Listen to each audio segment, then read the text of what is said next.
बिगड़ती बहू। माधोपुर गांव में मेधा की शादी नीरज से होती है। मेधा थोड़ी पढ़ी लिखी थी।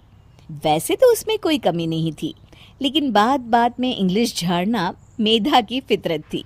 गांव के नल में मेधा पानी भर रही थी। नल की लाइन में ढेर सारी औरतें खड़ी थी कि अचानक मेधा कहती है, oh my god, it's too hot. पास खड़ी औरत बोल पड़ती है, अरे आई बड़ी हमें हट बोलने वाली, अरे तू हट यहाँ से, पहले मेरी बाल्टी है, मैं पानी भरूंगी। अरे मैं बोल रही हूँ गर्मी बहुत है, तुम लोग बिल्कुल पढ़ी लिखी नहीं हो क्या? मेधा उन लोगों का मजाक बनाती हुई कहती है। मेधा घर आती है जहाँ उसकी सास बैठकर टीवी देखती है।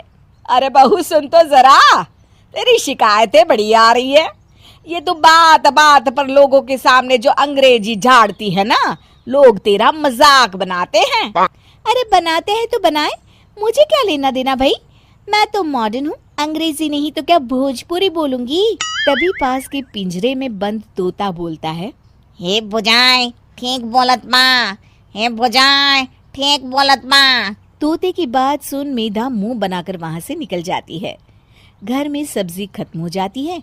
मेधा झोला लेकर सब्जी लाने निकलती है और वो अपनी सास से कहती है, माँ मैं ना मार्केट जा रही हूँ वेजिटेबल लेने, जल्दी आ जाऊंगी। अरे रुक जा मरी, तेरे घर वालों से दहेज में फ्रिज मांगा था, वो तो दिया न गया उन लोगों से, अब तू टेबल लाकर किस पर एहसान कर रही है? कौन सा फ्रिज और कौन सा टेबल? पढ़ी लिखी अंग्रेजी बोलने वाली बहू मिल गई वो काफी नहीं है क्या? और हाँ, मैं टेबल नहीं वेजिटेबल लेने जा रही हूँ। वेजिला या लेजिला, हमें नहीं चाहिए कोई टेबल। वो मैं भी किसे समझा रही हूँ, कहीं आपके साथ रहकर मैं भी गंवार न हो जाऊं। वेजिटेबल मतलब सब्जी, सब्जी। घर में कुछ नहीं है, शाम को क्या बनाऊंगी? ये बोलकर वो वहाँ से निकल जाती है। मेधा बाजार में जाती है और सब्जी वाले को कहती है, भैया वो लेडी फिंगर कितने में दी? सब्जी वाला उसे घूर कर पूछता है, अरे देखो बहन जी, थोड़ा बहुत तो हम भी ना पढ़े हैं, ज्यादा ना बकाती मारो। लेडीजन क्या होती है हम जानत है, और फिंगर अभी हम काहे दे दे अपनी घर वाली की अंगुली। चलो निकलो यहाँ से। ये क्या है, हरी हरी ये मांग रही हूँ। अरे बहन जी आप तो बड़ी गवार है, भिंडी बोलता है इसको, कितनी देनी है जल्दी से बताओ, टाइम ना है हमारे पास इतना। मेधा सब्जी लेकर घर आती है और खाना बनाने लगती है। मेधा की इंग्लिश बोलने की आदत लगातार जारी रहती है, जिससे कभी घर तो कभी मोहल्ला तो कभी बाजार के लोगों को परेशानी का सामना करना पड़ता है। एक दिन सास ने बहू की इस बीमारी का इलाज निकाल ही लिया। मेधा की सास ने गांव की दीवारों पर एक पोस्टर लगा दिया, जिस पर लिख दिया कि वो अपने बच्चों को इंग्लिश बोलना सिखाए, वो भी 2 महीने में। बस फिर क्या था, मेधा के घर में लोगों की भीड़ लग गई। सभी मेधा के सामने अपने बच्चों को लेकर आ जाते हैं। अरे मैडम जी, सुना है आप अंग्रेजी बहुत अच्छी बोल लेती हैं। पढ़ा भी लेती है क्या? अब हम तो अपने बच्चों को आपसे ही अंग्रेजी पढ़वाएंगे, सुना है बहुत ही अच्छे पढ़ा लेती हैं आप। अरे हम पैसे भी दे देंगे, बस आप हमारे बचपन को ना पढ़ा दीजिए। मेधा एक साथ इतने बच्चे देखकर सोच में लग जाती है, अरे वाह इतने सारे बच्चे, एक बच्चे से 100 भी लेती हूँ तो पर चाइल्ड 100 तो कितना होगा? वो मन ही मन में कैलकुलेशन करती है। अब मेधा ज्यादातर गांव के बच्चों के सामने अंग्रेजी झाड़ती रहती है और सास चैन की सांस लेती है। किशनपुर गांव में प्राची नाम की एक औरत अपने बेटे कुणाल और बहू सुधा के साथ रहा करती थी। सुधा स्वभाव से बहुत ही कामचोर होती है और आए दिन काम न करने के नए नए बहाने बनाती रहती है, जिसकी वजह से अक्सर घर में कलह भी हो जाया करती है। अरे बहू, तुमने बर्तन क्यों नहीं किए? वो माँ जी, मेरी उंगली कट गई थी सब्जी काटते वक्त, इसलिए नहीं कर पाऊंगी। तो क्या हुआ, बर्तन तो कर ही सकती हो। नहीं ना माँ जी, सर्फ लगने से कटे हुए भाग में दर्द हो जाएगा, आज के लिए बर्तन आप ही कर लीजिए। इस तरह से सुधा रोज काम ना करने के नए नए बहाने ढूंढ ही लेती है। सुधा कुणाल के आते ही काम करने का दिखावा करती और उसके जाते ही वापस से नया नाटक करती। माँ, मुझे ऑफिस जाने में देरी हो रही है, अब जल्दी से नाश्ता दे दो। अजी, आप माँ जी को क्यों बुला रहे हैं? मैं अभी आपके लिए आलू के पराठे बना देती हूँ। अरे वाह सुधा, जब से तुम आई हो माँ को कितना आराम मिल गया है। तुम सच में बहुत अच्छी बहू हो। प्राची सुधा की इस आदत से बहुत ही परेशान होती है, मगर वो कुछ भी नहीं कर पाती। इधर सुधा काम न करने का रोज एक नया बहाना ढूंढ लेती। अब कोई ऐसा बहाना बनाऊंगी जिससे माँ जी की चिकचिकी खत्म हो जाए और वो मुझे काम के लिए बोलना ही छोड़ दे। सुधा रसोई में जोर जोर से चिल्लाने का नाटक करती है और प्राची भागी भागी उसके पास आती है। क्या हुआ बहू? पता नहीं क्या हुआ माँ जी, अचानक आंखों में कुछ चला गया, दिखाई नहीं दे रहा मुझे। अरे कैसी बातें कर रही हो?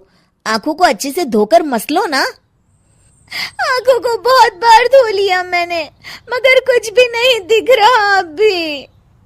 और इस तरह उस दिन से सुधा अंधी होने का नाटक करने लगती है और घर का सारा काम प्राची के सर आ जाता है। वो समझ भी नहीं पाती कि आखिर सुधा को हुआ क्या। इधर सुधा की ऐश हो जाती है। वो अब बिस्तर पर बैठे बैठे हुक्म चलाती रहती है। माँ जी, जरा चाय तो पिला दीजिए ना। हाँ बेटा। प्राची को शक हो जाता है कि सुधा नाटक कर रही है और वो अपने तरीके से पता लगाने की कोशिश करती है। प्राची घर में आई स्पेशलिस्ट डॉक्टर को बुलाती है। देखिए ना डॉक्टर साहब, मेरी इतनी प्यारी बहू को न जाने किसकी नजर लग गई। हुआ क्या? अरे देख ही नहीं पा रही वो तो। क्या हुआ है आपको? पता नहीं डॉक्टर साहब, कुछ दिखाई नहीं दे रहा मुझे। ठीक है, मैं चेकअप करता हूँ। क्या हुआ है इसे? चेकअप में तो कुछ भी नहीं निकला है। इसका मतलब मेरा शक सही था, ये सिर्फ नाटक कर रही है। फिर भी डॉक्टर साहब, कोई तो इलाज होगा ना। सुधा घबरा जाती है। माँ जी, आप क्यों मेरी आंखों के पीछे पड़ गई हैं?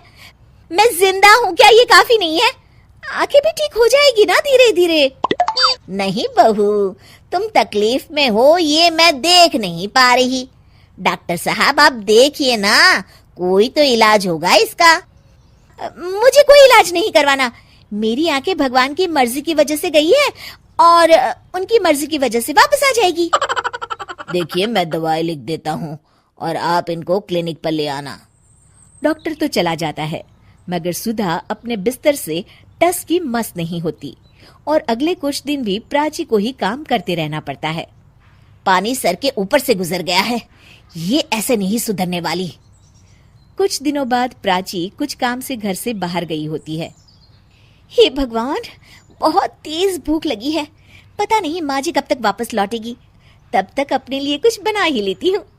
सुधा कुछ बना ही रही होती है कि तभी प्राची अचानक से लौट आती है। हे भगवान, माँ जी तो बहुत जल्दी लौट आई। जल्दी जल्दी चूल्हा बुझाने के चक्कर में उसके पल्लू में आग लग जाती है और वो जोर जोर से चिल्लाने लगती है। ये आवाज कैसी? प्राची भागी भागी रसोई की तरफ आती है। अरे बहू, ये आग कैसे लगी और तुम यहाँ क्या कर रही थी? पहले मुझे बचाइए माँ जी। प्राची फटाफट उसके ऊपर एक चद्दर डाल देती है और आग बुझाती है। सुधा के अंधे ना होने का सच अब सामने आ जाता है और वो प्राची से आंखें नहीं मिला पाती। ये सब क्या है बहू? मुझे माफ कर दो माँ जी। मुझे तुम पर शक पहले से ही था बहू, मगर काम चोरी इस कदर भी ना करो कि खुद को ही नुकसान हो जाए। ये हमारे घर का ही तो काम है ना बहू। अब और शर्मिंदा मत कीजिए माँ जी, मैंने आपको इतना तंग किया हमेशा, फिर भी आपने मेरी जान बचाई। कोई बात नहीं बहू, सुबह का भूला अगर शाम को घर लौट आए ना तो उसे भूला नहीं कहते। चल अब अपने हाथ की चाय तो पिला दे जरा। जी माँ जी। हॉरर कहानियां थी। गूंज रात के ठीक 1 बजे तेज बारिश और कड़कड़ाती बिजली में अपने घर की बालकनी में खड़ी सुमन खोई खोई कुछ सोच रही थी। अंदर आ जाओ ना। उसके घर के अंदर से आवाज आती है। तब भी सुमन काले अंधेरे में खड़ी न जाने किसका इंतजार कर रही थी, जिसमें से एक औरत अपने 2 बच्चों के साथ उसके पास वाले घर में लाल रंग की एक कार से उतरती है और बारिश में भागती हुई सामने वाले घर में चली जाती है। हेलो, कौन? मेरा कुछ सामान तुम्हारे पास है, लौटाओगी नहीं? आपका क्या सामान? कौन है आप? और मैं तो इस घर में कुछ सेकंड्स पहले ही आई हूँ। आपको यहाँ का नंबर कैसे पता चला?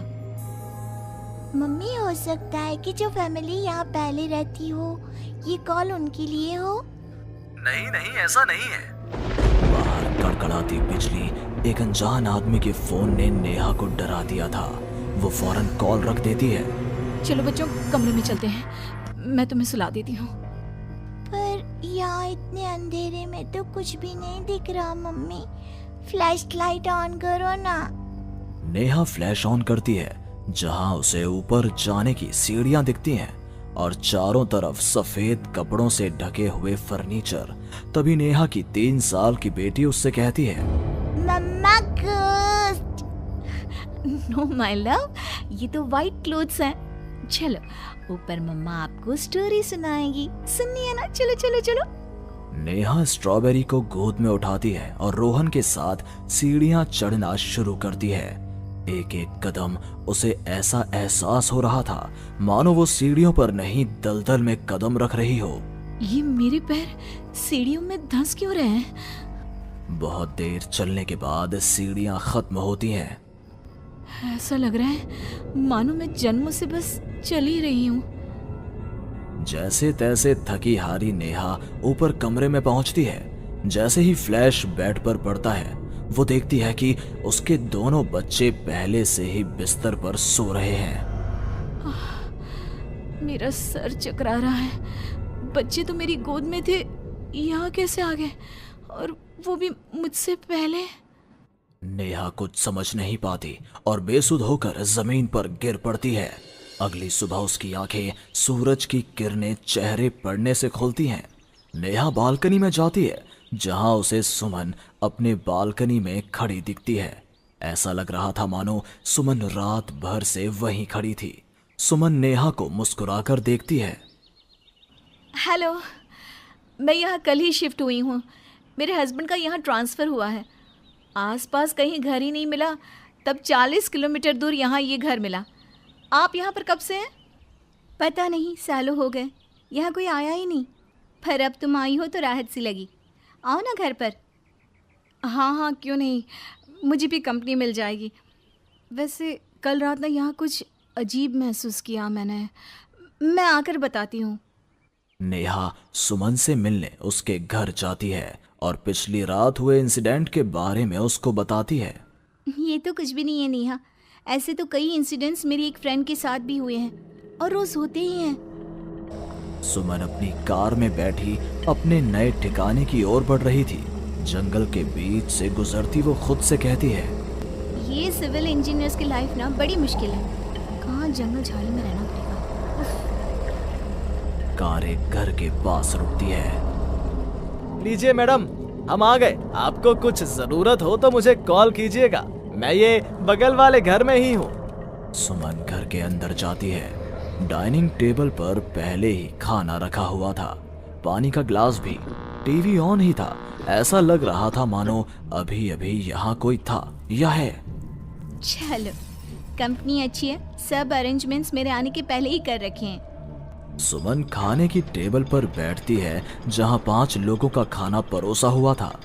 ये 5 प्लेट किसके लिए सर्व कर दिया? हाथ है। सुमन अपनी प्लेट से खाना शुरू करती है और उसी वक्त बाकी 4 प्लेटों से भी खाना गायब होने लगता है। प्रमिल, कहाँ हो तुम प्रमिल? सुमन भागती हुई अपने ड्राइवर के घर पर जाती है। सुमन क्या देखती है कि प्रमिल जमीन पर गिरा हुआ है। फर्श पर हर तरफ खून ही खून। प्रमिल के मुंह से भी खून आ रहा था। वो कराहता हुआ कहता है, मैम, यहाँ रूहें रहती हैं, ये आपको भी नहीं छोड़ेंगी। ये कहते कहते ही प्रमिल दम तोड़ देता है और सुबह के 11 बजे अचानक ही अंधेरा छा जाता है। चारों तरफ से अजीबोगरीब आवाजें आने लग जाती हैं। मम्मी, आई, अरे कोई खाना देगा क्या मुझे? अरे जी सुनिए ना, प्लीज प्लीज मुझे मत मारो। पापा बचाओ, ये लोग कौन है? सुमन अपने दोनों हाथों से अपने कान को बंद कर लेती है और जोर जोर से चीखती है। अचानक एक सन्नाटा चारों ओर फैल जाता है। सुमन प्रमिल के घर से बाहर निकलती है।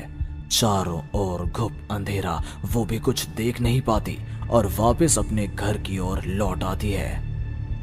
इससे अच्छी तो मौत होती। ये मैं कहाँ फंस गई? मम्मा गोदी। अरे सुमन, क्या मरने वरने की बात करती रहती हो? जाओ मेरे लिए चाय बनाओ। ये कौन बोल रहा है? तभी अचानक से घर की लाइट्स ऑन हो जाती हैं। सुमन देखती है कि वो किचन में है। उसके ठीक बगल में एक औरत, जिसके बाल उसके चेहरे की ओर थे, गैस के फ्लेम में अपने दोनों हाथों को पका रही थी। तुम कौन हो? कौन हो तुम? और यहाँ क्या कर रही हो? इनको बहुत पसंद है मेरे हाथों का खाना, तो मैं भी चखवा दूं क्या? कर्कश आवाज में ये कहती हुई वो औरत झट से सुमन के हाथों को आग में डाल देती है। सुमन चीखती रहती है, पर वो औरत उसके हाथों को नहीं छोड़ती। तुम्हारे पेट में एक बच्चा है ना, सुन लिया मैंने। और औरत ये कहती सुमन के पेट पर हाथ फेरने लग जाती है और उसके पेट में हाथ डालकर मांस का टुकड़ा बाहर निकाल कर खा लेती है। मेरा बच्चा। ये तो कुछ भी नहीं, उधर देखो। वो औरत दीवार की तरफ इशारा करती है। दीवार पर खून के ऐसे धब्बे थे मानो नवजात शिशुओं को उसी दीवार पर पटक पटक कर मार दिया गया हो। तभी वहां लगभग 5 साल का एक बच्चा आता है। उसका शरीर पूरा सफेद और आंखें काली थी। माँ, भूख लगी है। वो औरत अपने आग में सेके हुए हाथ को वहीं पास में पड़े चाकू से काटकर बच्चे को खाने को दे देती है। सुमन तो समझो अब मर ही चुकी थी। इतना कुछ देखने के बाद कौन ही जिंदा रह सकता था। अब उसका शरीर भी गवाही दे रहा था। एक कदम भी चलना मुश्किल था। वो दीवार को पकड़ पकड़ कर बाहर हॉल में आती है, जहां डाइनिंग टेबल पर 5 लोगों को बैठा देखती है। बिना सर का एक आदमी टेबल पर अपने बीवी और 3 बच्चों के साथ बैठा था। सभी सुमन की ओर देखते हैं। मम्मी, तुम मेरी मम्मी बनोगी। यहाँ हमारी जैसे बहुत से लोग रहते हैं, बहुत सारे। फिर उस लड़की का क्या हुआ? वो अब जिंदा है? हाँ, उन लोगों को एक जिंदा इंसान भी चाहिए था, जिसे वो रूहें रोज मारे, रोज। पता नहीं कितनी ही रूहें हैं। आज भी 1-2 तो दिखी जाती हैं। वो लड़की तो बस निकलने का राह ढूंढ रही है, पर वो निकलेगी कैसे? क्या कोई तरीका है? हाँ, किसी और को उन रूहों के हवाले कर देना, यही एकमात्र रास्ता है। तो उसने किसे उन आत्माओं के हवाले किया? किया नहीं, अब करेगी।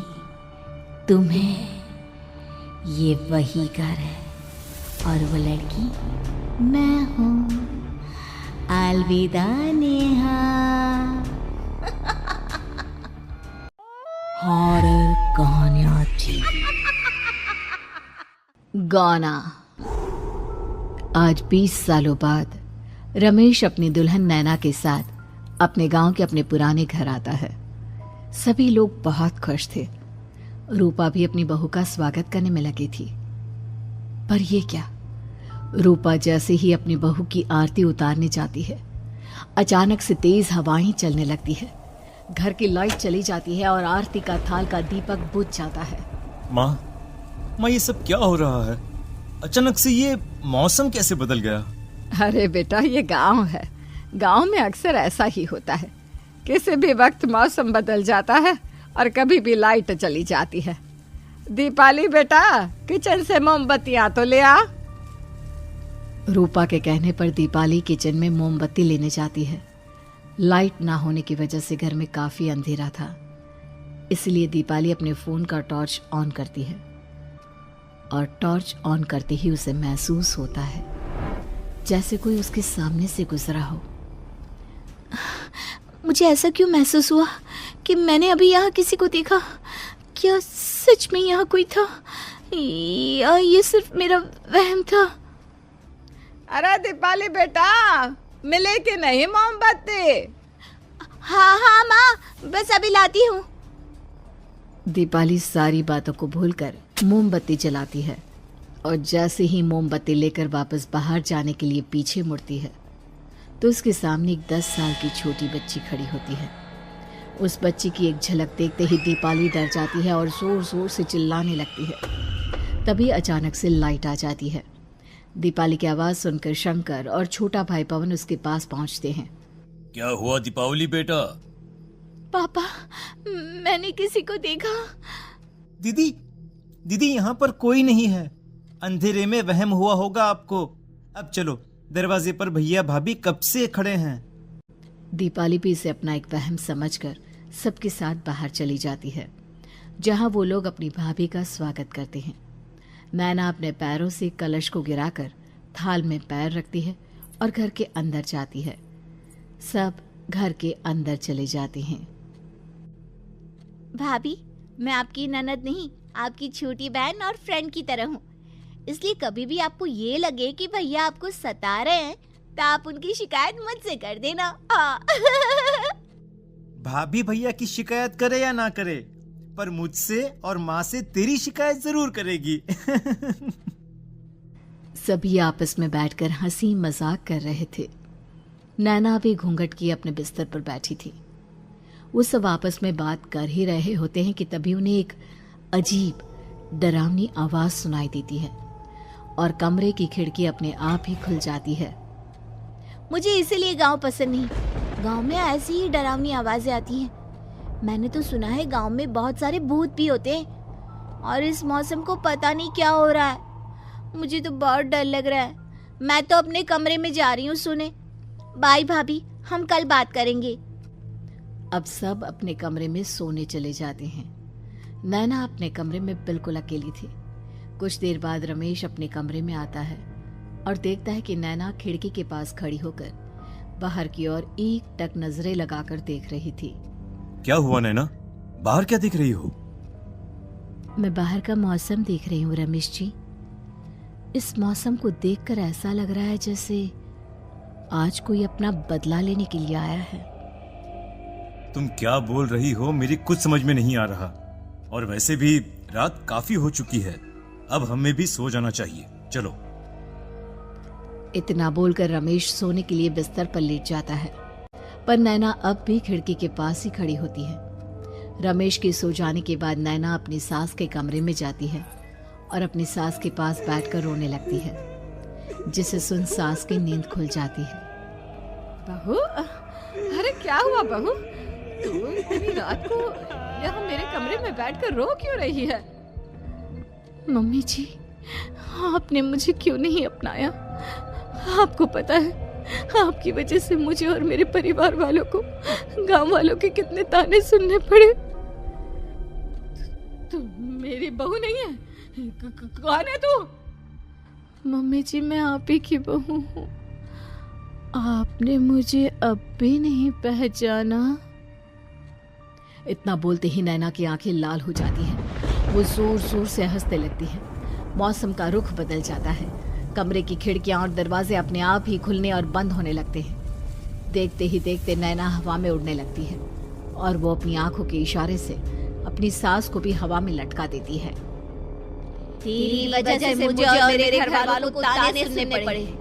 तूने जो पाप किया है, तुझे उस पाप की सजा मिलेगी और अब तेरी इस गलती की सजा तेरा पूरा परिवार भुगतेगा।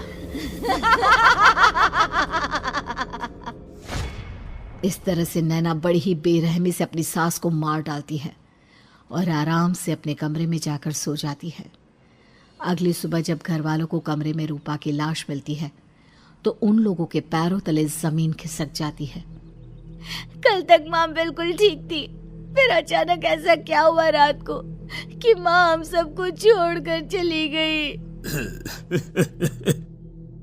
सारी गलती मेरी है।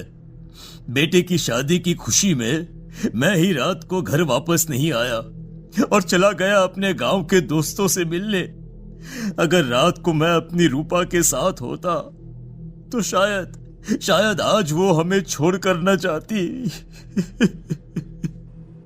घर में शोक का माहौल पसर गया था, पर नैना को इस बात से कोई फर्क नहीं पड़ रहा था और ये बात कहीं ना कहीं पवन को भी समझ में आ रही थी। अब ऐसे ही कुछ दिन बीतते हैं और 1 महीने के अंदर ही अंदर शंकर की भी मौत हो जाती है। पहले माँ छोड़कर चली गई और अब पिताजी। क्या हो गया है हमारे घर को? पता नहीं किसकी नजर लग गई है। भैया ये घर सही नहीं है। हम जब से इस घर में आए हैं कुछ न कुछ बुरा ही हो रहा है। हमें यहाँ से वापस शहर चले जाना चाहिए। जहां रमेश, दीपाली और पवन का रो रो कर बुरा हाल था, वहीं नैना अपने कमरे में बैठी आराम से मेकअप कर रही थी। दीदी मुझे तुमसे कुछ बात करनी है। मुझे लगता है कि इन सब के पीछे भाभी का हाथ है। पवन तू ये सब क्या कह रहा है? तू होश में तो है ना? अगर भैया भाभी ने तेरी ये बकवास बात सुन ली तो उनके दिल पर क्या गुजरेगी? तू भाभी पर इतना बड़ा इल्जाम कैसे लगा सकता है? दीदी आप खुद ही देख लो ना, हम जब से इस घर में आए हैं सब कुछ बदल गया है। शादी से पहले नैना भाभी ऐसी बिल्कुल नहीं थी, पर अब वो किसी से बात नहीं करती, ज्यादातर अकेले अपने कमरे में ही रहती है और कभी उनसे बात करो भी तो न जाने कैसी अजीबोगरीब तरह की बातें करने लगती हैं। तू पागल हो गया है? आप समझती क्यों नहीं है दीदी? देखो ना, हमारे घर में मौत का सिलसिला शुरू हो गया है, पर भाभी को कोई फर्क नहीं पड़ रहा। वो अभी भी मेकअप कर रही हैं, आराम से खाना खा रही हैं। और दीदी आपको पता है, जिस रात माँ की मौत हुई थी ना, उस रात मैंने भाभी को माँ के कमरे में जाते हुए देखा था। पवन की बातें सुन अब दीपाली के मन में भी शक पैदा होने लगता है और वो इस बारे में रमेश से बात करती है। रात को सब साथ में बैठकर खाना खा रहे थे, तभी कौन हो तुम और तुम ये सब क्यों कर रही हो? क्यों सबकी जान ले रही हो? रमेश जी ये आप क्या कह रहे हैं? मैं भला मम्मी जी पापा जी की जान क्यों लूंगी? मैंने कब कहा कि तुमने माँ पापा की जान ली? नैना तुम तो मेरी पत्नी हो, तुम थोड़ी किसी को मारोगी। नैना तुम नैना ही हो ना? रमेश की ये बात सुनते ही नैना खाना छोड़कर गुस्से में सबको देखने लगती है। नैना की गुस्से भरी आंख को देखकर तीनों भाई बहन डर जाते हैं। तभी नैना जोर जोर से हंसने लगती है। मैं तो हूँ आपकी पत्नी गौरी। गौरी का नाम सुनते ही रमेश के होश उड़ जाते हैं। आखिर कौन है ये गौरी? क्या है इस घर और घर वालों का राज?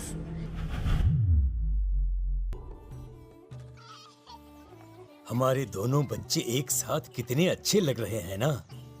हाँ, कितने अच्छे दोस्त हैं दोनों। बस बड़े होने के बाद भी इनकी ये दोस्ती बनी रहे तो बच्चे कितने खुश रहेंगे। मैं क्या सोच रहा था कि क्यों ना हम अपनी दोस्ती को रिश्तेदारी में बदल दें। मैं अपने बेटे रमेश की शादी तेरी बेटी गौरी से करना चाहता हूँ। इस तरह हमारे बच्चे भी हमेशा साथ रहेंगे और हमारी दोस्ती भी रिश्तेदारी में बदल जाएगी।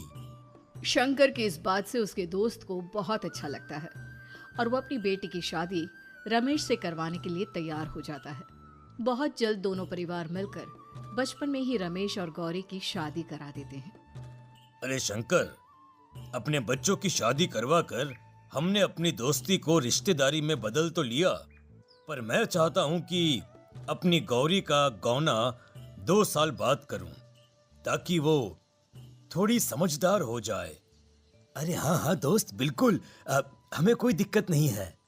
इसी तरह समय बीतने लगता है समय के साथ शंकर का कारोबार तरक्की पकड़ लेता है और 2 साल बाद शंकर अपने पूरे परिवार के साथ शहर में शिफ्ट होने की तैयारी कर लेता है। जब यह खबर उसके दोस्त को पता चलती है तो वो शंकर से बात करने उसके घर जाता है। शंकर, 2 साल पूरे हो चुके हैं और अब तू शहर भी जाने वाला है। मैं सोच रहा था कि तेरे शहर जाने से पहले गौरी का गौना कर दूं, ताकि तू अपनी बहू को अपने साथ लेकर जा सके। ये तू कैसी बातें कर रहा है? रिश्तेदारी बराबरी वालों से होती है, और वैसे भी अब मेरा बेटा या मेरा परिवार कोई भी इस रिश्ते को नहीं मानता। ये तू कैसी बातें कर रहा है दोस्त? जब हमने अपने बच्चों की शादी करवाई थी तब हम दोनों ही एक बराबर थे। पिछले 2 साल में तेरा कारोबार थोड़ा सा अच्छा क्या चल गया, तू पुराने रिश्ते ही तोड़ देगा। देख भाई, ऐसा मत कर। अगर तूने मेरी बेटी को अपनी बहू के रूप में नहीं अपनाया तो कोई भी मेरी बच्ची से शादी नहीं करेगा। अरे उसकी जिंदगी बर्बाद हो जाएगी। यार देख, वैसे भी बाल विवाह तो कानून मान्यता नहीं देता, फिर मैं कैसे दे दूं? तू अपनी बेटी के बड़े होने पर उसकी शादी किसी दूसरे लड़के से करवा देना। वैसे भी तब तक ना उसे और ना ही गांव वालों को ये बात याद रहेगी। मेरे बेटे को बख्श दे मेरे भाई। इस तरह से शंकर अपने दोस्त के परिवार और गौरी को गांव वालों के ताने सुनने और जिल्लत से भरी जिंदगी जीने के लिए छोड़ अपने परिवार वालों के साथ शहर चला जाता है। अरे इनकी गोरी में ही कोई दोष होगा, तभी तो लड़के वालों ने इनकी बेटी को अपनी बहू के रूप में नहीं अपनाया और उसको यहाँ छोड़कर शहर चले गए। अब कौन थामेगा ऐसी लड़की का हाथ? अरे पता नहीं कैसा आदमी है जो गांव वालों के इतने ताने सुनकर भी सर उठाकर गांव में चल रहा है। अरे अगर मेरी बेटी के साथ ऐसा हुआ होता ना तो मैं तो शर्म के मारे मर ही जाता। हाँ, दिन रात लोगों की नजरों में अपने लिए ग्रहण देख और सबके ताने सुन सुन अब गौरी के पिता हिम्मत हारने लगते हैं और एक रात गौरी के माता पिता खुदकुशी कर लेते हैं। ये सदमा गौरी भी सहन नहीं कर पाती और उसकी भी मृत्यु हो जाती है। तुम्हारे परिवार की वजह से हम लोगों ने अपनी इज्जत और जान गंवाई। इसका बदला तो तुम्हें चुकाना पड़ेगा, वो भी अपनी जान देकर। हंसते हुए अब नैना हवा में उड़ने लगती है। नैना अब पूरी तरह से बदल चुकी थी। गौरी की आत्मा उसके शरीर पर हावी हो चुकी थी। उसकी आंखें सफेद, पैर उल्टे, चेहरा काला और बाल बिखर गए थे। अब गौरी अपनी शैतानी शक्तियों से घर के हर कोने को अपने काबू में कर लेती है और सीधी दीवार पर जाकर चिपक जाती है। मुझे अपना बदला चाहिए। बदला लूंगी मैं तुम सबको खत्म कर दूंगी। गौरी इतनी तेज चिल्ला रही होती है कि उसकी आवाज से घर के सारे कांच टूट जाते हैं। सामान इधर उधर गिरने लगता है और ये सब देखकर तीनों भाई बहन के होश उड़ जाते हैं। बचाओ, भागो भागो।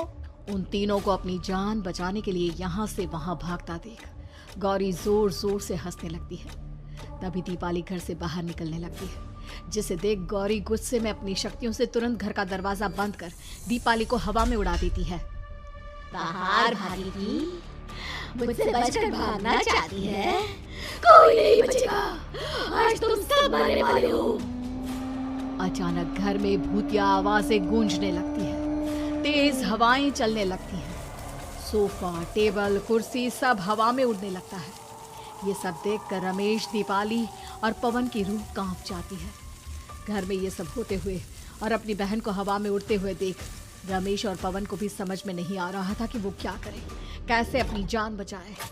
इतने में गौरी अपनी आंखें दीपाली की तरफ करती है और अपनी शैतानी शक्तियों से उसका गला दबाने लगती है। भागने का बहुत शौक है ना? अब मैं तुझे इस दुनिया से ही भगा दूंगी। इतना बोलकर गौरी दीपाली को उठाकर फेंक देती है और दीपाली दीवार से टकराकर नीचे गिर जाती है। दीपाली के पूरे शरीर में चोट के निशान होते हैं और वो उठ भी नहीं पाती। दोनों भाई भागते हुए अपनी बहन के पास जाते हैं। ये तो बस शुरुआत है, मैं तुम तीनों को तड़पा कर मारूंगी। अरे पर हमने क्या किया है? हम तीनों भाई बहन तो निर्दोष हैं। गलती तो हमारे माता पिता ने की थी और उन्हें तुम पहले ही मार चुकी हो, फिर हमारे पीछे क्यों पड़ी हो? पवन के इतना बोलते ही गौरी एक हवा के झोंके की तरह उसके पास आती है और उसका गला पकड़कर उसे हवा में उठा देती है और रमेश को गुस्से भरी नजरों से देखती है। गलती मेरे परिवार की नहीं थी, पर सबको बोलना पड़ा। मैं किसी को नहीं छोड़ूंगी। गौरी पवन को हवा में उछाल देती है, जिस पर कमरे की छत से टकराकर जमीन पर आकर वो गिरता है। उसके सर और शरीर पर जगह जगह चोट लग जाती है और खून बहने लगता है, जिसे देख अब रमेश से चुप नहीं रहा जाता। गौरी, तुम्हारा गुनहगार मैं हूं। तुम्हारी शादी मुझसे हुई थी। अगर तुम्हें बदला चाहिए तो मुझसे लो। मेरे भाई बहन को छोड़ दो। तुम मुझे मार दो। मरना तो सबको पड़ेगा। अरे पर इसमें उन दोनों की कोई गलती नहीं है। प्लीज, मैं मानता हूं कि तुम और तुम्हारे परिवार के साथ जो कुछ भी हुआ वो गलत था, पर गौरी, मैं प्लीज मेरे भाई बहन को छोड़ दो। उन्हें तो इस बात के बारे में कुछ भी पता नहीं है। उनका इस सबसे कोई लेना देना नहीं है। तुम और तुम्हारा परिवार यही चाहता था ना कि मैं तुम्हें अपना लूं।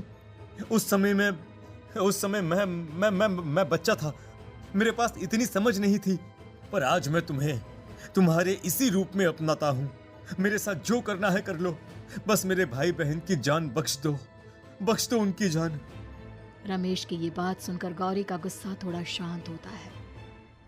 ठीक है, मैं तुम्हारे भाई बहन को नहीं मारूंगी, पर तुम्हें मरना होगा और तुम्हारी आत्मा को मेरे साथ शादी करनी होगी। मुझे मंजूर है। अब रमेश गौरी के साथ छत पर जाता है और छत से नीचे कूद जाता है। रमेश के मरते ही गौरी उसकी आत्मा को अपने साथ ले जाती है और इस तरह से रमेश खुद मरकर अपने भाई बहन को बचा लेता है। हॉरर कहानियां थी। हॉन्टेड बस। रात के करीब 11 बज रहे थे। सड़क पर इक्का तुक्का गाड़ियां चल रही थी। अपनी नाइट शिफ्ट खत्म करके शीला और निकिता बस स्टॉप पर खड़ी थी। आज तो हमें बहुत देर हो गई। पता नहीं घर जाने के लिए हमें कोई साधन मिलेगा भी या नहीं। अगर कोई साधन नहीं मिला तो कहीं रात इसी बस स्टॉप पर ना बितानी पड़े। अपनी काली जुबान बंद कर, जब देखो तब उल्टी बातें ही करती है। अरे कुछ देर रुक जाना, कुछ ना कुछ मिल ही जाएगा। लेकिन काफी देर तक इंतजार करने के बाद भी उन्हें कोई बस नहीं मिलती। धीरे धीरे समय के साथ साथ सड़क पर चलने वाली गाड़ियों का दिखना भी बंद हो जाता है। अरे ये देख, अब तो सड़क पर एक भी गाड़ी नहीं दिख रही। दूर दूर तक गाड़ी और किसी इंसान का नामो निशान नहीं है। एक काम करते हैं, वापस अपने ऑफिस चलते हैं। हम दोनों आज रात वहीं गुजार लेंगे। देख, तुझे अच्छी तरह पता है 10 बजे के बाद चौकीदार ऑफिस के मेन गेट पर ताला लगाकर अपने घर चला जाता है। ऑफिस जाने का कोई फायदा नहीं है। इस सुनसान सड़क को देख मुझे बहुत घबराहट हो रही है। एक काम करना, उसी चौकीदार के घर चलते हैं। वो भी तो परिवार वाला है। हम बेफिक्र होकर आज रात उसके घर पर रुक सकते हैं। अरे पागल, चौकीदार 10 बाई 10 की खोली में रहता है। उसके 4 बच्चे हैं। भला वो हमें अपने घर में कौन सी जगह देगा। अब तू ना ये बेकार की बातें बंद कर और चुपचाप खड़ी रह, शायद कोई लिफ्ट ही मिल जाए। फिर काफी देर इंतजार करने के बाद आखिरकार एक नीले रंग की बस उनके सामने आकर रुकती है। बस का दरवाजा खोल कंडक्टर उन दोनों से कहता है, कहिए कहाँ जाना है आप दोनों को? देखिए मेरी पूरी बस खाली पड़ी है। मैं आप दोनों को आपके ठिकाने पर छोड़ दूंगा। इतना कहकर कंडक्टर मुंह में भरे पान की पिचकारी सड़क पर दे मारता है। निकिता, लोगों का कहना है कि कुछ महीने पहले इसी तरह अंधेरी रात में एक नीली बस के अंदर कुछ बदमाशों ने एक जवान लड़की की हत्या कर दी थी। इस बस का रंग भी नीला है। कहीं ये वही बस तो नहीं? कंडक्टर शीला की बात सुन लेता है और मुस्कुराते हुए कहता है, देखिए मेम साहब, उस घटना के बारे में मैंने भी सुना है। माना कि उस बस का रंग और मेरी बस का रंग एक है, लेकिन दुनिया में नीले रंग की एक ही बस तो नहीं है ना। हाँ, ये तो सिर्फ एक इत्तेफाक है। देखिए हमारी बस में एक मेम साहब पहले से ही बैठी हैं, चाहे तो आप देख लीजिए। निकिता गर्दन उठाकर देखती है तो बस के पीछे वाले हिस्से में एक लड़की कंबल ओढ़े बैठी हुई थी। सही तो बोल रहे हैं भैया, बस में पहले से एक लड़की बैठी है। चल अब हम भी बैठ जाते हैं, वैसे भी बहुत देर हो गई है। अरे ठहर जाना निकिता, मुझे डर लग रहा है। अरे तुझे इतना ही डर लग रहा है तो तू यहीं खड़ी रहे, मैं तो चली। अरे तुम मुझे छोड़कर कहाँ जा रही है? मैं भी चलती हूँ। दोनों बस में जाकर बैठ जाती हैं। देखते ही देखते ड्राइवर बस को तेज रफ्तार में चलाना शुरू कर देता है। तभी शीला की नजर पीछे वाली सीट पर अकेली बैठी लड़की पर पड़ती है। उस लड़की की लाल आंखें और उसका आधा जला हुआ चेहरा देखकर शीला घबरा जाती है। सुन निकिता, हमारे पीछे जो लड़की बैठी है ना, उसकी आंखें एकदम खून की तरह लाल और चेहरा किसी चुड़ैल की तरह डरावना दिख रहा है। अरे छोड़ ना, कौन कैसा दिखता है, मुझे इन सब बातों में कोई दिलचस्पी नहीं है। मैं थोड़ी देर झपकी लेना चाहती हूँ, इसलिए अब तू अपनी बड़बड़ बंद कर प्लीज। बेफिक्र निकिता अपनी आंखें बंद करके बैठ जाती है। दूसरी ओर बस जंगल के रास्ते में पहुंची है। चारों तरफ घना अंधेरा और साथ ही जंगल में मौजूद जंगली जानवरों की डरावनी आवाजें शीला को और भी ज्यादा डराए जा रही थी। थोड़ी ही देर में बस एक बरगद के पेड़ के पास से गुजरती है। तभी अचानक बरगद की डाल पर बैठी एक बिल्ली कूदकर खिड़की के रास्ते शीला की गोद में आ गिरती है। मर गई रे, बचाओ मुझे, कोई बचाओ। शीला के चिल्लाने की वजह से निकिता की आंख खुल जाती है और वो भी घबराकर इधर उधर देखने लगती है। तभी पीछे वाली सीट पर बैठी लड़की उठकर शीला के पास आती है और बिना कुछ कहे उस बिल्ली को शीला की गोद से उठा उसे सहलाते हुए अपनी गोद में लेकर वापस अपनी सीट पर जाकर बैठ जाती है। अरे शीला, तू तो बहुत ही डरपोक है, जरा जरा सी बात पर उछल पड़ती है। मैं कल से अकेले ही सफर करूंगी। अरे मैं क्या करूं, वो बिल्ली अचानक मेरी गोद में आ गिरी। अपनी बकवास बंद कर और मुझे चैन से सोने दे। इस तरह शीला को डांटकर निकिता फिर सो जाती है, पर तभी अचानक एक झटके से ब्रेक लगाकर ड्राइवर बस को रोकता है। शीला खिड़की से बाहर झांक कर देखती है तो उसे सड़क के किनारे एक काला आदमी खड़ा दिखाई देता है। उसकी बड़ी बड़ी दाढ़ी और अजीब से कपड़े देखकर शीला को घबराहट होने लगी। क्या हुआ ड्राइवर भैया, आपने बस क्यों रोक दी? अरे वो देखो, वहाँ वो सड़क के किनारे एक आदमी खड़ा है, उसी के लिए मैंने बस रुकवाई है। शीला निकिता को धक्का देकर नींद से जगाती है। अरे अब क्या हुआ? वो देख, सड़क किनारे कितना डरावना आदमी है। उसका अजीबोगरीब हुलिया देखकर लगता है जैसे कोई शैतान खड़ा हो। अब शीला की तरह निकिता भी उस आदमी को देखकर थोड़ा डरने लगती है। कंडक्टर, क्या तुम उस आदमी को बस में चढ़ाने वाले हो? उसे देखकर हमें डर लग रहा है, उसे बस में मत चढ़ाओ। अरे डरने की कोई बात नहीं है मेम साहब, ये आदमी जंगल के पीछे वाले गांव में रहता है। ये रोज इसी वक्त मेरी बस में बैठकर पड़ोस वाले गांव में जाता है, और वैसे भी ये बेचारा गूंगा है। अगर आप लोगों को डर लगता है तो मैं इसे ड्राइवर के बगल में बिठा देता हूँ। ओह अच्छा, ठीक है। फिर कंडक्टर का इशारा पाते ही वो आदमी बस में सवार हो जाता है। ड्राइवर दोबारा एक्सीलेटर पर जोर देकर बस को आगे बढ़ाता है। थोड़ी ही देर में बस एक घाटी पर चढ़ती है। बस के एक तरफ गहरी और डरावनी खाई थी, पर ड्राइवर को इस बात से कोई फर्क पड़ता नजर नहीं आ रहा था। वो लगातार बस की रफ्तार बढ़ाकर बस चलता जा रहा था। ड्राइवर भैया, आप देखते नहीं क्या बगल में इतनी गहरी खाई है? बस की रफ्तार लगातार बढ़ाए जा रहे हो, थोड़ा धीरे चलाओ ना। अरे मेम साहब, घबराने की कोई बात नहीं है, ये तो मेरा रोज का काम है। मैं तो यहाँ इसी रफ्तार से बस चलाता हूँ। अब बेफिक्र होकर अपनी सीट पर बैठ जाइए, आपको कुछ नहीं होगा। ड्राइवर के कहने पर निकिता शांति से बैठ जाती है। कुछ दूर चलने पर अचानक ड्राइवर बस को सड़क के किनारे रोक देता है। शीला एक बार फिर खिड़की के बाहर झांक कर देखती है, लेकिन इस बार उसे कहीं कोई दिखाई नहीं देता। अरे अब क्या हुआ? तुमने बस क्यों रोक दी? यहाँ तो दूर दूर तक कोई भी नहीं दिखाई दे रहा। ड्राइवर उसकी बात का कोई जवाब नहीं देता, पर कंडक्टर बोल पड़ता है।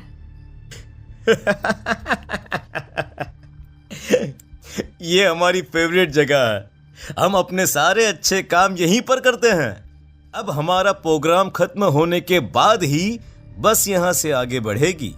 इतना कहते ही कंडक्टर सीट के नीचे रखी एक शराब की बोतल निकालता है। अरे ये सब क्या है? तुम्हारे बस में सवारी बैठी है, उन्हें घर पहुंचाने की जगह तुम यहाँ सड़क के बीच में बस रोककर शराब पियोगे?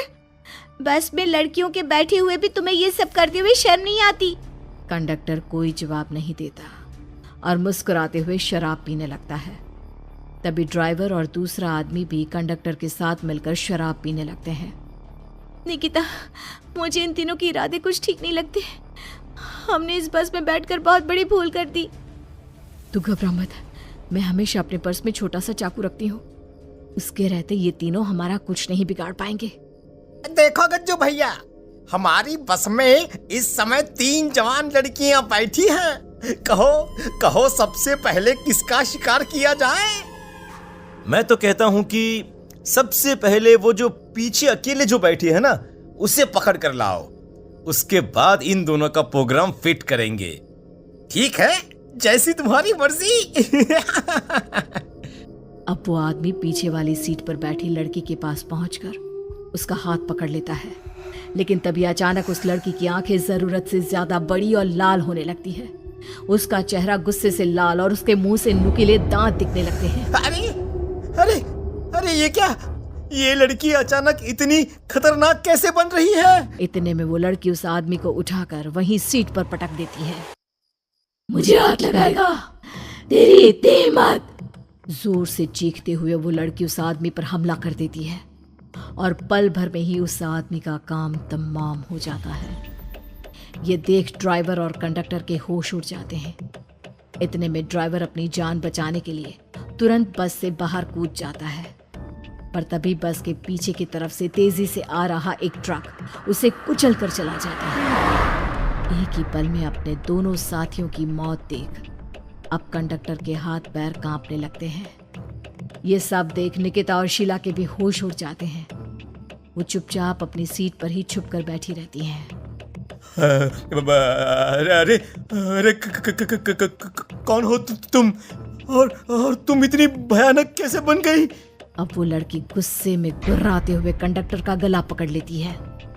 इतनी जल्दी मुझे भूल गए? कुछ महीनों पहले तुम तीनों ने बड़ी बेरहमी से मेरी हत्या की थी और फिर शहर छोड़कर भाग गए।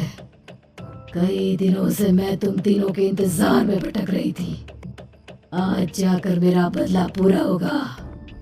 अब तू भी अपने साथियों की तरह जहन्नम पहुंच जाएगा। अब वो लड़की कंडक्टर को उठाकर बस के पास मौजूद खाई में फेंक देती है।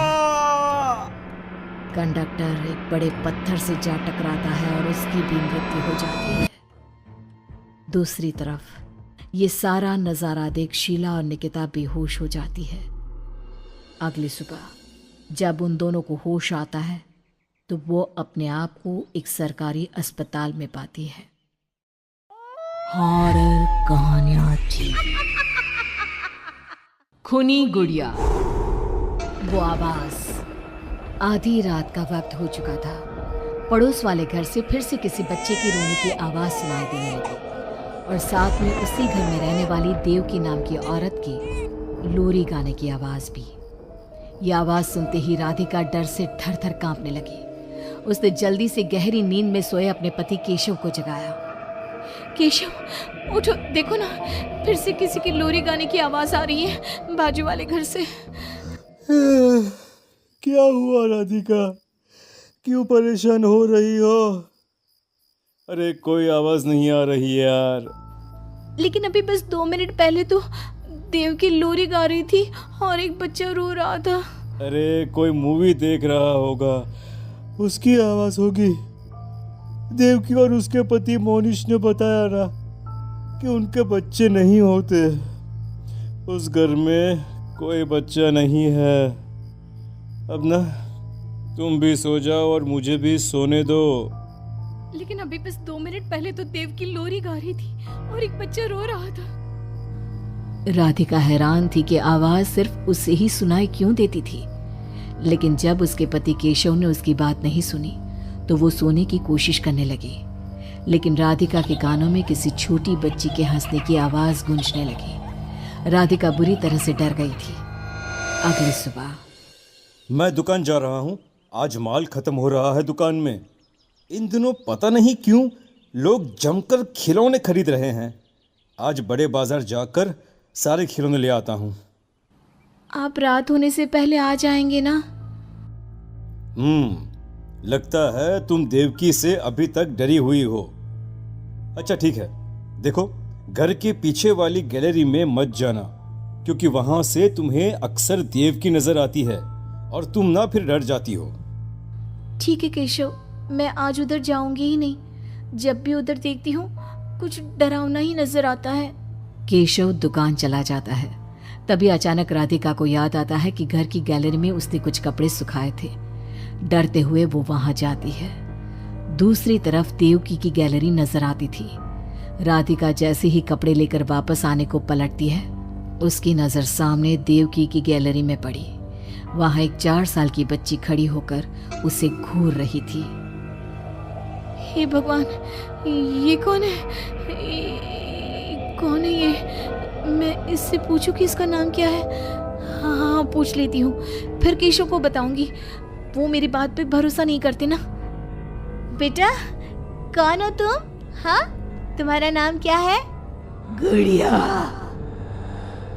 तभी अचानक वहां पर देवकी आती है और वो बच्ची गायब हो जाती है। क्या हुआ? आप किससे बात कर रही थी? वो यहाँ पे मैंने एक लड़की को देखा था। वो कौन थी? कहाँ गई वो अभी? कौन लड़की? मैंने कहा ना, मेरे घर में कोई बच्चा नहीं है। मैंने देखा था, वो यही थी। वो आपके पीछे कौन है? राधिका को फील होता है कि किसी ने उसे धीरे से पुकारा, आंटी। राधिका पलट कर देखती है तो वहां वो छोटी बच्ची खड़ी थी। राधिका चीख कर बेहोश हो जाती है। जब उसकी आंख खुलती है तो केशव उसके पास खड़ा था। क्या हुआ राधिका? राधिका, होश में आओ। वो तो भला हो देवकी जी का, जिन्होंने तुम्हें बेहोश पड़ा देखकर मुझे कॉल कर दिया और मैं घर आ गया। तुम उस गैलरी में गई ही क्यों? केशव, वो लड़की यहाँ आ गई थी और वो देवकी, वो ठीक औरत नहीं है। तुम पागल हो गई हो राधिका। आज देवकी जी ने ही मुझे तुम्हारे बारे में बताया। क्या सोचती रहती हो? अरे कोई नहीं है उस घर में। अगले दिन केशव के दुकान जाते वक्त, मैं भी आज आपके साथ चलूंगी। अच्छा, ओके, ठीक है, चलो चलो। दुकान पर पहुंचकर, वाह केशव, कितने सारे नए खिलौने। और ये इस पैकेट में क्या है? अरे एक बड़े साइज की डॉल है, मार्केट में नहीं आई है। सोचा अगर लोग खरीदेंगे तो अगली बार और ऑर्डर कर दूंगा। क्या मैं देख लूं इस डॉल को? हाँ, देख लेना। मैं जरा माल लेने बड़े बाजार जा रहा हूँ। तुम दुकान संभाल लो और आराम से बैठकर खिलौने देख लो, ठीक है? केशव दुकान से चला जाता है। तभी कुछ देर बाद देवकी दुकान पर आती है।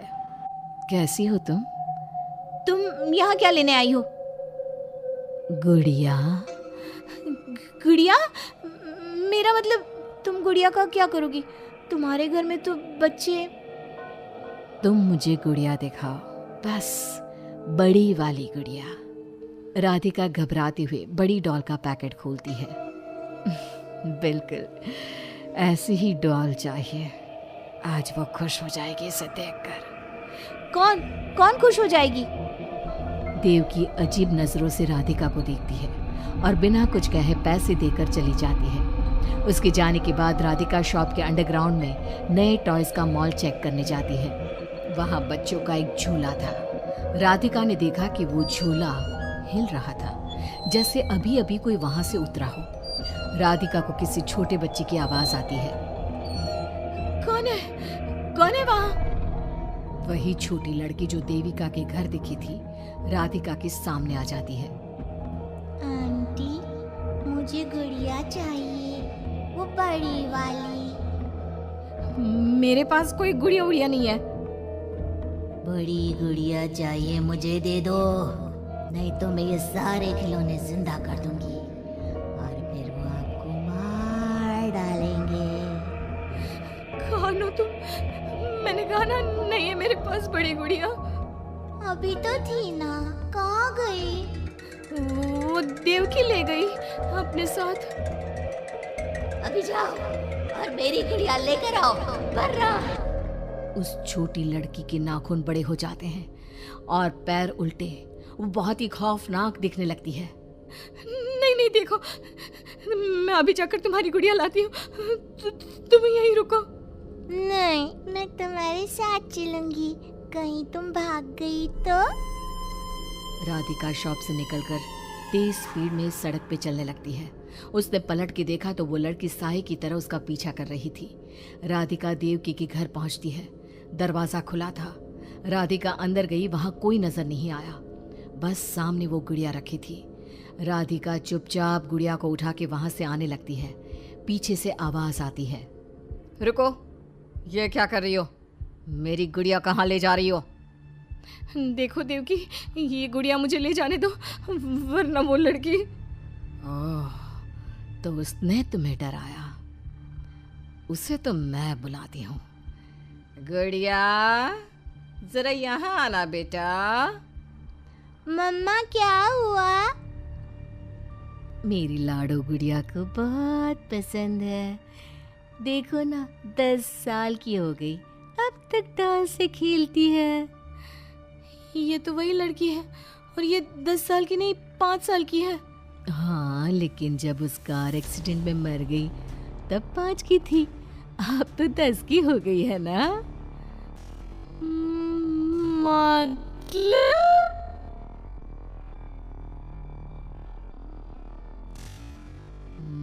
मतलब ये मेरी बेटी है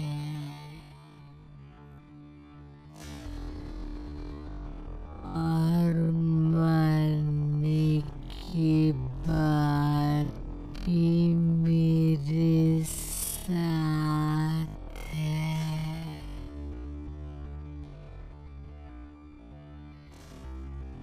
इसे ना लोरी सुन के ही नींद आती है और डांस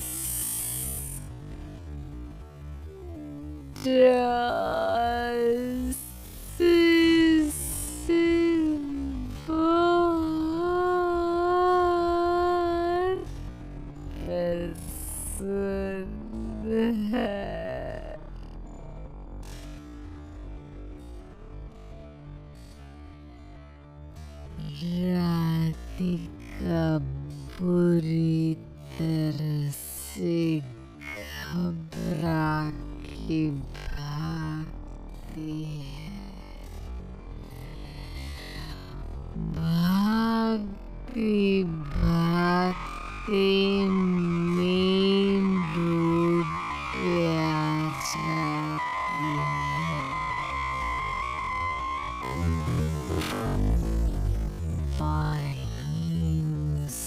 का एक्सीडेंट हो